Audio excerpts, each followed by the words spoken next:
നിങ്ങളുടെ വിരൽത്തുമ്പിലെത്തിക്കുന്ന news at 8. ഇനി വാർത്താ അവതാരികയാകാൻ ഞാനും.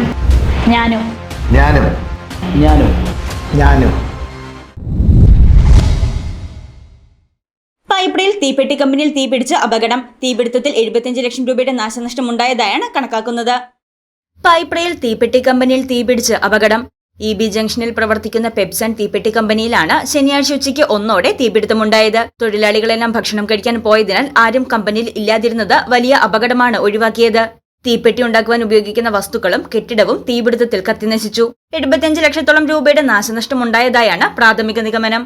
പെപ്സൺ മാച്ചോർസ് എന്ന് പറയുന്ന കമ്പനിയിൽ ഇന്ന് ഉണ്ടായ തീപിടുത്തം ഈ പ്രദേശത്ത് നിന്ന് 3 ഫയർഫോഴ്സിൻ്റെ വണ്ടികൾ വന്ന് സമയബന്ധമായി തീർക്കാൻ സാധിച്ചു എങ്കിൽ പോലും അതിൻ്റെ പൂർണ്ണമായും ബിൽഡിങ്ങും അവിടെ സ്റ്റോക്ക് ചെയ്യുന്ന സാധനങ്ങളെല്ലാം തന്നെ കത്തി നശിക്കുകയുണ്ടായി.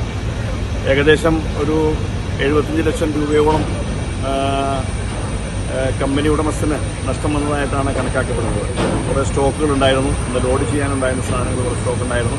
അതോടൊപ്പം മെഷീനറികൾക്കും കേടുപാട് സംഭവിച്ചിട്ടുണ്ട്. ബിൽഡിംഗ് മൊത്തത്തിൽ കത്തി അമർന്നു. അതാണ് ഇന്നുണ്ടായ സംഭവം. പ്രദേശവാസികൾ വിവരമറിയിച്ചതിനെ തുടർന്ന് അസിസ്റ്റന്റ് സ്റ്റേഷൻ ഓഫീസർ ബിജുമോൻ കേസിയുടെ നേതൃത്വത്തിൽ മൂവാറ്റുപുഴ ഫയർഫോഴ്സ് എത്തി തീയണയ്ക്കാൻ ശ്രമിച്ചെങ്കിലും കൂടുതൽ സ്ഥലങ്ങളിലേക്ക് തീ വ്യാപിച്ചു. തുടർന്ന് പെരുമ്പാവൂർ, കല്ലൂർക്കാട് എന്നിവിടങ്ങളിൽ നിന്നുകൂടി ഫയർഫോഴ്സ് എത്തിയാണ് തീയണച്ചത്.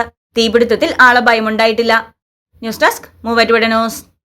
നിങ്ങളുടെ പഠനാനുഭവത്തെ കരുത്തുറ്റതാക്കാൻ നാക് അക്രഡിറ്റേഷനിൽ A++ കരസ്ഥമാക്കിയ മൂവാറ്റുപുഴ നിർമ്മല കോളേജിൽ 2025-26 അധ്യയന വർഷത്തെ അഡ്മിഷൻ ആരംഭിച്ചിരിക്കുന്നു.